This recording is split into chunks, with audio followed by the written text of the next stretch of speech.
Apa yang sudah kita lakukan katakanlah 1 miliar tahun yang lalu bisa tiba-tiba saja muncul dan berbuah di kehidupan saat ini gitu. Pelajaran apa yang kita bisa petik dari teori yang seperti ini? Bukan teori, dari fakta yang seperti ini. Pelajaran yang kita petik adalah hendaknya kita harus makin hati-hati dengan ucapan, perbuatan, dan pikiran. Ya. Dan inilah mengapa sempatkanlah di dalam 1 minggu 2 jam Anda sisakan waktu untuk datang mendengarkan Dhamma, untuk mendengarkan Tripitaka. Karena dari sanalah Anda akan bisa mendapatkan informasi-informasi yang valid tentang apa yang bekerja atau pernah terjadi di masa lalu dan apa yang bekerja di dalam kehidupan ini. Nah, contoh yang kedua adalah yang Arya Mahamoggallana. Beliau sebagai seorang biku yang sakti, tetapi miliaran tahun sebelumnya, pada saat dia terlahir sebagai seorang laki-laki, dia pernah melakukan karma yang buruk sekali, yaitu membunuh kedua orang tuanya. Dengan niatan jahat dia menghendaki orang tuanya meninggal dunia. Orang tuanya dijebak untuk masuk ke hutan, dimasukkan ke dalam karung, dan dia karena sudah di dalam karung kan tidak bisa melihat siapa yang menyiksa dia. Si laki-laki yang kemudian menjadi Mahamoggallana ini berpura-pura jadi perampok gitu. Saya perampok. Nah, orang tuanya digebukin sendiri gitu. Yes. Saya harap ini tidak terjadi lah di zaman yang sekarang ini.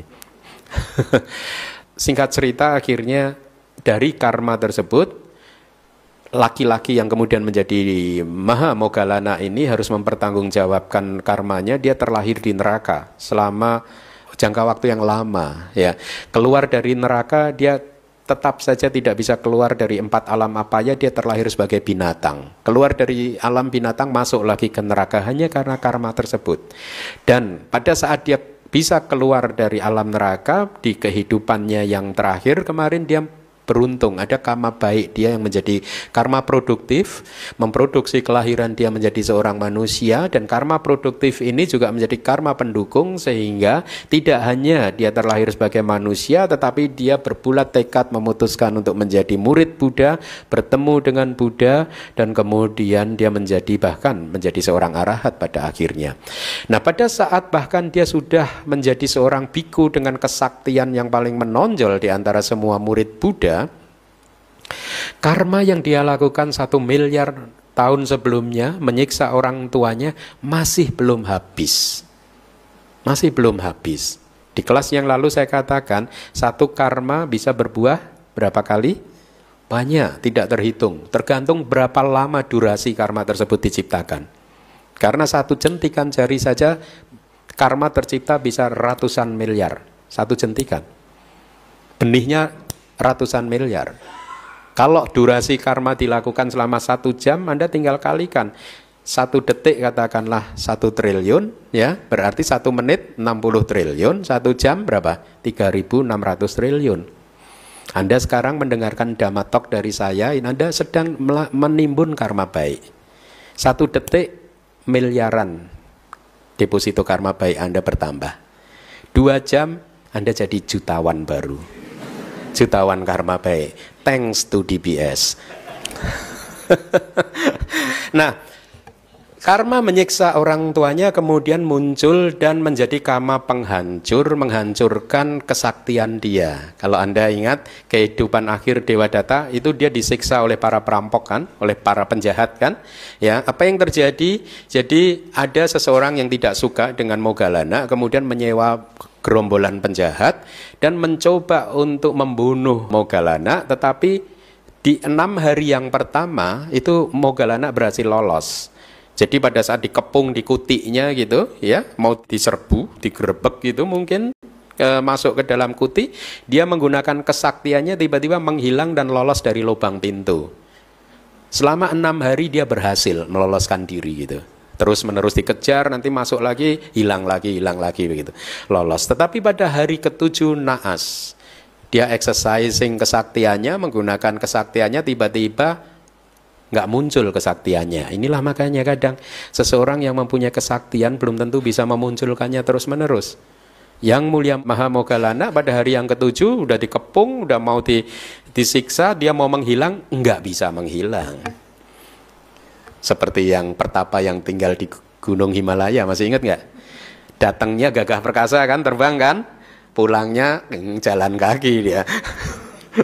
Nah, kenapa kesaktian Moggallana tidak muncul pada hari yang ketujuh? Karena karma menyiksa orang tuanya yang dilakukan miliaran tahun sebelumnya tiba-tiba memasak dan berbuah, berfungsi sebagai karma penghancur yang menghancurkan kesaktiannya. Dan tidak hanya menghancurkan kesaktiannya, tetapi dia sendiri pun karma buruk itu berbuah dengan berupa apa? Berupa siksaan yang dia terima dari para penjahat. Kalau Anda baca ceritanya kan Moggallana itu disiksa sampai tubuhnya patah-patah, tulangnya patah-patah, ya. Tetapi untung sekali pada saat yang kritis, ya, ternyata karma penghancur tadi usianya tidak panjang, dikatakan. Pada saat yang kritis sudah mau meninggal dunia, tiba-tiba karma penghancur tadi expired, ya, sehingga kesaktiannya muncul lagi. Dan pada saat yang kritis tersebut, begitu kesaktiannya muncul lagi, dia masuk ke dalam jana. Ya, jadi pada saat dia disiksa, dia sudah berada di dalam jana. Dikatakan di dalam teks kita, seseorang yang berada di dalam jana tidak bisa dibunuh, tidak bisa dibakar, tidak bisa di apapun. Ya, sehingga pada saat semua perampok sudah mengira si Mahamoggallana ini meninggal dunia, ditinggalkan begitu saja mayatnya, padahal belum meninggal dunia. Setelah perampoknya pergi, Mahamoggallana keluar dari jananya dan dengan kesaktiannya dia terbang menemui Buddha untuk meminta izin parinibbana. Mungkin kira-kira kalau dibikin ini, Buddha ini lihat nih tubuhnya udah kayak gini, udah parinibbana aja dah ya, gitu. Dan Buddha mengizinkan untuk parinibbana, akhirnya parinibbana pada hari itu. Ya, nah lihat bahwa karma-karma bisa seperti itu, durasinya bisa sangat panjang, bisa sangat pendek, bahkan bisa apa yang kita lakukan 1 miliar tahun sebelumnya bisa berbuah di kehidupan yang kali ini. Dengan demikian, apa sih yang bisa kita dapatkan dari cerita-cerita seperti ini? Cerita yang bisa kita dapatkan adalah bahwa pemahaman perspektif kita tentang kehidupan menjadi makin luas lagi, bahwa ternyata kehidupan kita yang saat ini bukan kehidupan yang pertama. Bukan pula kehidupan yang terakhir selama kita belum mampu mencapai tingkat kesucian arahat. Akan ada kelahiran-kelahiran lagi dan kita harus bertanggung jawab terhadap perbuatan-perbuatan kita. Kita harus semakin hati-hati terhadap perbuatan-perbuatan kita karena ternyata efeknya bisa terjadi seperti itu.